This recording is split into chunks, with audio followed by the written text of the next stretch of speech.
సమయం లేదు నాయక, రణమా శరణమా అంటూ అభిమానులు అంతర్మథనం. మాగుంట సీనన్నేమో వ్యూహాత్మక మౌనం. అసలు మాగుంట సీనన్న విషయంలో వైసీపీ అధినేత సీఎం జగన్ రెడ్డి ఎందుకు అంత కసితో కక్షతో వ్యవహరిస్తున్నారు అనే దానికి 2 మాసాలుగా జరిగిన సంఘటనలు లేదా పరిణామాలు ఊతమిస్తున్నాయి. అసలు ఈ పరిస్థితులు ఎందుకు వచ్చాయి, కారణాలు ఏమై ఉంటాయి? వైఎస్ఆర్ కాంగ్రెస్ పార్టీలో ఎంపీ టికెట్ కావాలంటే 140 కోట్ల రూపాయల ముడుపులు చెల్లించాలని మొదటి షరతు. ఈ షరతుతో ఎంపీ అభ్యర్థులెత్తున పిడుగుబడినంత పనైంది.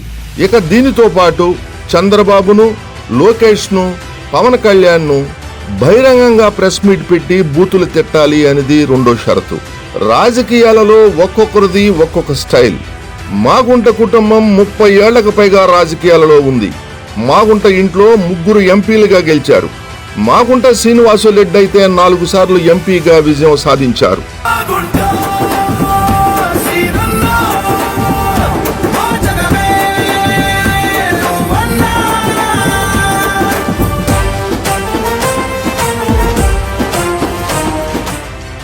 నొప్పింపక తానొవ్వక జాగ్రత్తగా మసులువాడు ధన్యుడు సుమతి అన్నది మాగుంట కుటుంబం పొలిటికల్ స్టైల్.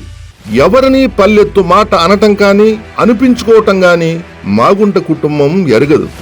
రాజకీయాన్ని ఒక పవిత్రమైన సేవగా భావిస్తారే తప్ప రాజకీయాన్ని అడ్డం పెట్టుకొని అడ్డమైన పనులు చేసే తత్వం కాదు అన్నది జగమెరిగిన సత్యం. ఏ సందర్భం అయినా తాము ఉన్నత పదవుల్లో ఉన్నామన్న అహంగాని దర్పంగాని ప్రదర్శించిన దాఖలాలు లేవు. మంచికి మారుపేరైన మాగుంట కుటుంబ నేపథ్యాన్ని మరిచి తన కాళ్ళు చుట్టూ తిరిగే చెంచాల లాంటి అల్పనాయకుల తరహాలో సీఎం జగన్ రెడ్డి మాగుంట సీనన్నతో వ్యవహరించారు. ఈ 2 మాసాలుగా జరిగిన పరిణామాలను ఒకసారి పరిశీలిద్దాం. 4.5 సంవత్సరాల క్రితం జగన్ రెడ్డి సీఎం కాగానే దుష్ట చతుష్టయంగా పేరుపడ్డ వైకాపా బడా నాయకులు రాష్ట్రంలోని లిక్కర్ డిస్టిలరీలన్నింటినీ స్వాధీనం చేసుకున్నారు. మాగుంట కుటుంబానికి కూడా ప్రకాశం జిల్లా సింగరాయకొండలో రాష్ట్రంలోనే అన్నిటికంటే పెద్ద డిస్టిలరీ ఉంది. దానిని కూడా వైకాపా బడా నాయకులకు స్వాధీనం చేయాలని ఆదేశించగా అందుకు మాగుంట శ్రీనివాసులరెడ్డి ఒప్పుకోలేదని సమాచారం. ఇక తరువాత ఆ డిస్టిలరీ నుండి చాలా కాలం పాటు ఒక్క సీసా మద్యం కూడా కొనకుండా స్తంభింపచేశారు. అయినా లొంగని మాగుంట 2 ఏళ్లుగా డిస్టిలరీని మూసేసుకున్నారే తప్ప జగన్ రెడ్డి అనుయాయులకు అప్పగించలేదు. ఈ అంశాన్ని మనసులో పెట్టుకున్న వైసీపీ బాస్ పొమ్మనలేక పొగబెట్టినట్టుగా ఎంపీ టికెట్ కావాలంటే అడ్డమైన షరతులు విధించారు. ఇది కాక మరొక అసత్య ప్రచారాన్ని కూడా నీలి మీడియా, కూలి మీడియా వండివార్చింది. ఢిల్లీ నుంచి వచ్చిన కఠిన ఆదేశాల మేరకే మాగుంట శ్రీనివాసులరెడ్డిని పక్కన పెట్టినట్టు కథనం. పంజాబ్ ఎన్నికల్లో బీజేపీ పైన ఆప్ ఘన విజయానికి దక్షిణాది డిస్టిలరీల యాజమాన్యాలు చేసిన ఆర్థిక సహాయం కూడా పనిచేస్తుందట. ఉత్తరాదికి తమ వ్యాపారాన్ని విస్తరించే దిశగా మాగుంట కుటుంబం ఈ ఆర్థిక సాయం అందించారు అనేది బీజేపీ అనుమానమట. దీంతో ఆగ్రహానికి లోనైన కమలనాథులు ఐటీ, ఈడీ సంస్థలను ఉసిగొలిపి ఢిల్లీ డిప్యూటీ సీఎం మనీష్ సిసోడియాతో పాటు యువ నాయకుడు మాగుంట రాఘవరెడ్డిని జైల్లో పెట్టారు. వైఎస్ వివేకానంద రెడ్డి హత్య కేసులో తన వారి అరెస్టులను ఆపటానికి సీఎం జగన్ రెడ్డి 10 సార్లు ఢిల్లీ వెళ్లాడు. కానీ బీజేపీ రాజకీయ కక్షలలో భాగంగా మాగుంట రాఘవరెడ్డి 6 నెలలకు పైగా జైల్లో మగ్గిపోయిన వైఎస్ఆర్ కాంగ్రెస్ పార్టీలో కనీసం ఒక్కరంటే ఒక్కరు కూడా రాఘవరెడ్డి విషయం పట్టించుకున్న పాపాన పోలేదు. మాట వరుసకు కూడా అయ్యో పాపం అనలేదు. కైకేయికి దశరథ మహారాజు ఇచ్చిన మాట కోసం కుమారుడైన శ్రీరామచంద్రుడు వనవాసానికి వెళుతుంటే కుమిలి కుమిలి ఏడ్చిన దశరథ మహారాజులాగా మాగుంట సీనన్న కొన్నంత బాధను గుండెల్లో దిగమింగుకొని బిడ్డ కోసం అలవిగాని శోకాన్ని ఒక్కడే భరించాడు. కానీ ఎవ్వరినీ పల్లెత్తు మాట అనలేదు.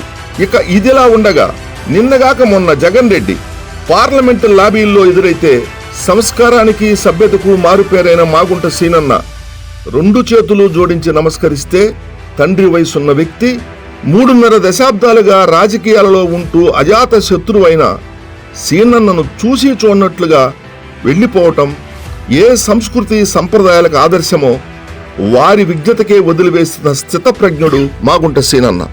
దుర్మార్గపు రాజకీయాల కోసం కుటుంబంలో వారిని కర్కశంగా గొడ్డలతో నరికి ఆ నేరాన్ని ప్రత్యర్థులపైకి నెట్టడం, కష్టాల్లో అండదండగా నిలిచి రోడ్డెక్కిన తల్లి చెల్లెలను పార్టీ అసురమూకలు నీచాతి నీచంగా మాట్లాడుతుంటే పైశాచిక ఆనందం పొందటం, రాజకీయం కోసం ఎంత నీచానికైనా దిగజారుతున్న సంఘటనలన్నీ మన కళ్ళ ముందు జరుగుతూ ఉన్నా ఈ రోజుల్లో ధర్మం కోసం, ఆత్మగౌరవం కోసం జగన్ రెడ్డి షరతులను తృణప్రాయంగా వదిలిపెట్టి ప్రజా తీర్పు కోసం ఎదురు చూస్తున్న మాగుంట సీనన్న ధన్యుడు. కష్టమైన ధర్మం వైపు నిలబడేవాడు అనటంలో ఎలాంటి సందేహం లేదని పార్టీలకు, కులాలకు, మతాలకు, వర్గాలకు అతీతమైన ప్రజా ప్రేమ పాత్రుడు మాగుంట సీనన్న అని అభిమానులు అనుకుంటున్నారు. ఇక మాగుంట సీనన్న కింకర్తవ్యం, మీకు నచ్చిన, జనం మెచ్చిన పార్టీలో చేరి అడుగడుగునా మిమ్మల్ని అవమానించి అవహేళన చేసిన అసుర మోకలతో ఎన్నికల కురుక్షేత్రంలో రణమా 35 ఏళ్లుగా ప్రజా జీవితంలో ఉన్నాం, చాలు రోజు రోజుకి పతనమవుతున్న వర్తమాన రాజకీయాల్లో ఇమడలేము అంటూ స్వస్తి పలికి మీ పని మీరు చేసుకుంటూ శరణమా. సమయం లేదు సీనన్న, అంతిమ నిర్ణయం మీదే.